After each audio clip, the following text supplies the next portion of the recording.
Wala nang mas lalamig pa sa Detroit kapag Disyembre. Pero iba yung lamig sa loob ng apartment ko. Hindi lang to dahil sa heater na sira o sa hangin na sumisingaw sa mga bitak ng bintana sa itaas. Yung bintanang nasa level ng mga bangketa kung saan puro sapatos ng mga nagdadaanan ang nakikita mo. Iba ito. Ito yung lamig na gumagapang sa buto mo kapag alam mong wala ka ng matatakbuhan.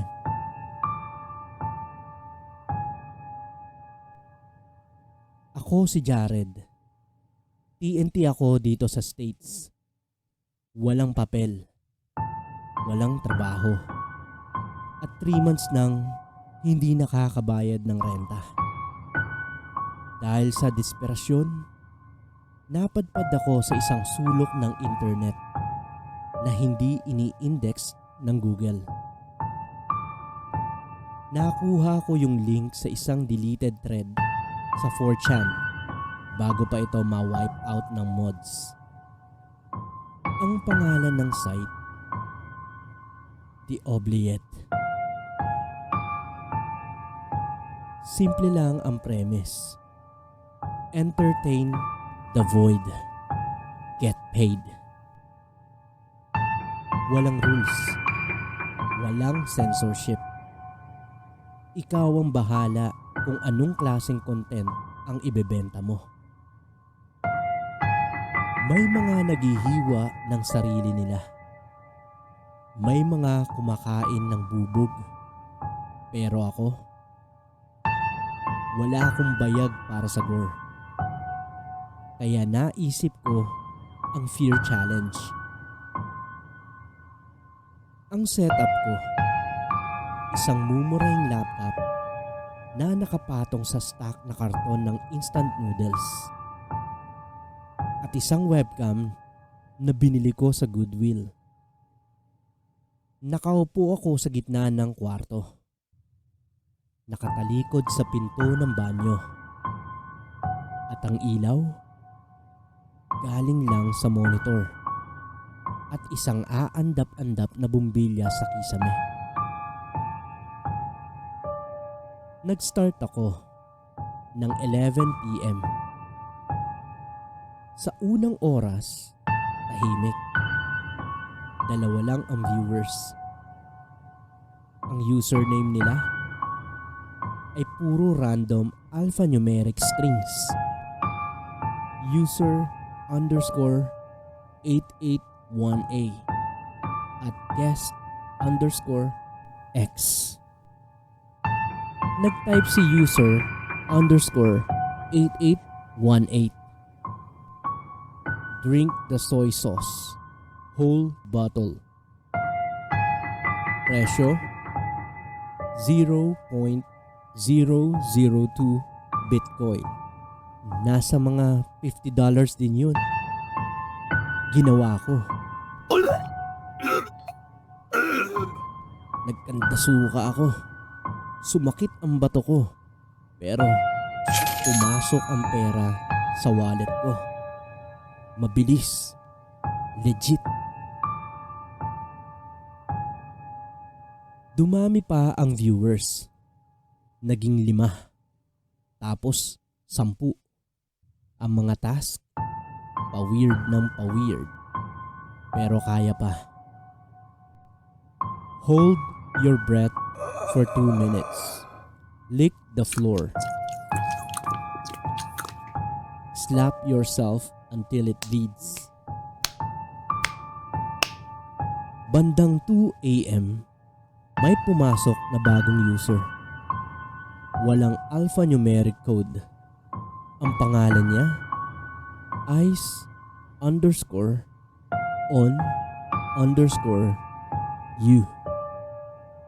Biglang tumahimik ang chat. Walang ibang nagtatype. Parang binigyan nila ng respeto o takot ang bagong dating. Nag-chat si Eyes on You. Task: turn off the main light.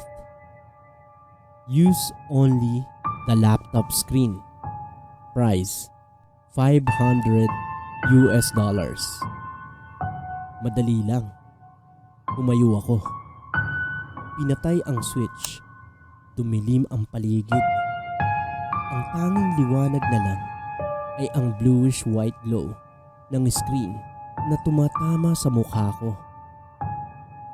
Kitang-kita ako sa maliit na preview window kung gaano kalalim ang eyebags ko.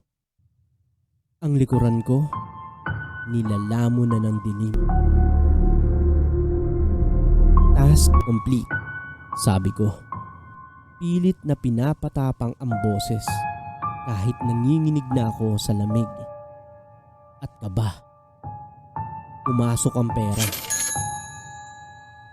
Sumunod na chat ni Eyes on You. Task. Stop tapping your left foot under the table. It's annoying. Price $1,000. Nanigas ako. Nakafocus ang webcam sa mukha ko at upper torso. Ang lamesa ko ay solid wood na nakuha ko sa basurahan. Walang siwang, walang paraan para makita ng kamera ang paa ko sa ilalim. Baka coincidence lang, baka generic guess. Pinatigil ko ang paa ko. Done, sabi ko. Pero tuyo na ang lalamunan ko. Wala pang 1 minuto, nag-type ulit siya. Eyes on You. Task. The heater is broken, isn't it? Fix the loose screw on the bottom left panel. Use the butter knife on your sink.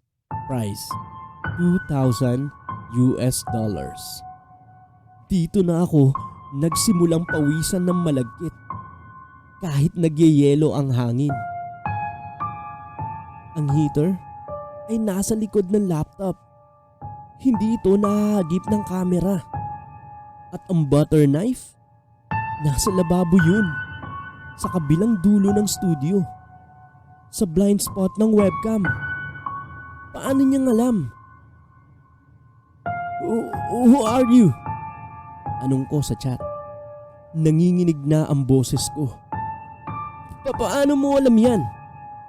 Hindi sumagot si Eyes on You. Sa halip, tumaas ang offer. Eyes on You. Task. Don't look behind you. Price $5,000. Napahawa ko sa gilid ng lamesa. Ang katahimikan ng apartment ay biglang naging mabigat. Dati, naririnig ko ang pagdaan ng mga sasakyan sa itaas. Ngayon, wala. Ang naririnig ko lang ay ang hum ng refrigerator at ang sarili kong hininga na nagiging usok sa lamig. Naisip ko ang mga posibilidad. Hack ba ang phone ko? May hidden camera ba dito bago ko nirenta? O baka nasa labas siya ng bintana, sumisilip sa maliliit na siwang. Dahan-dahan akong tumingin sa bintana sa itaas. Madilim, sarado ang kurtina. Eyes on You. I said, don't look away from the screen. Strike 1. Puta, gusto ko nang i-off ang stream. Inilapit ko ang mouse sa end broadcast button. Pero nag-glitch ang cursor. Bumagal. Parang may ibang kumukontrol. Nag-pop up ang isang bagong window sa screen ko. Hindi ito chatbox. Isa itong live video feed. Kuha ito mula sa isang night vision camera. Grainy at kulay berde ang kulay. Nakatutok ito sa isang lalaking nakaupo sa harap ng laptop. Nakatalikod sa camera. Ako yun. Ang anggulo, galing sa itaas, sa may kisame, sa may likuran ko. Pero wala akong CCTV. Walang ibang camera dito. Dahan-dahan kong iniangat ang ulo ko. Tinitingnan ang reflection ko sa monitor. Sa video feed, sa screen, nakita kong umangat din ang ulo ng lalaki. At sa feed na yon, nakita ko ang isang bagay. Bagay na hindi ko nakikita sa totoong buhay dahil sa dilim ng kwarto. Sa video feed, may nakatayong figura sa likod ng upuan ko. Matangkad, payat, nakasuot ng hood at dahan-dahan, sobrang dahan-dahan, inilalapit nito ang mukha niya sa tenga ko. Ramdam ko ang bigat ng hangin sa likod ng batok ko. Amoy lupa. Amoy nabubulok na karne. Sa chatbox, nag-type si Aizo New ng huling mensahe. Task. Scream. Prize. None. Naramdaman ko ang mainit at basang hininga sa leeg ko. Hindi ko na kailangan basahin ang susunod. Kung saan ang bumuka ang bibig ko.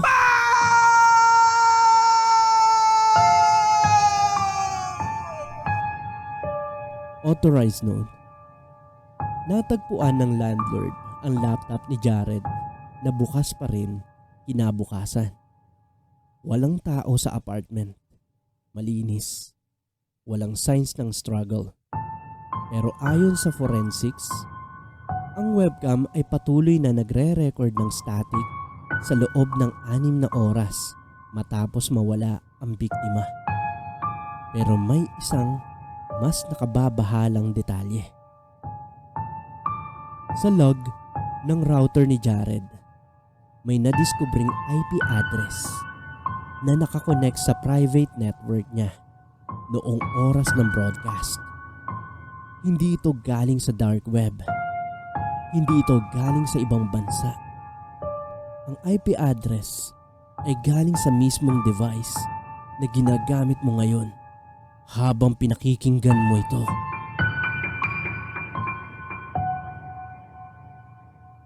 Kung gusto nyo pa ng mga kwentong ganito, takpan nyo muna ang webcam nyo bago matulog. Dahil sa dark web, hindi ikaw ang nanonood. Ikaw ang pinapanood.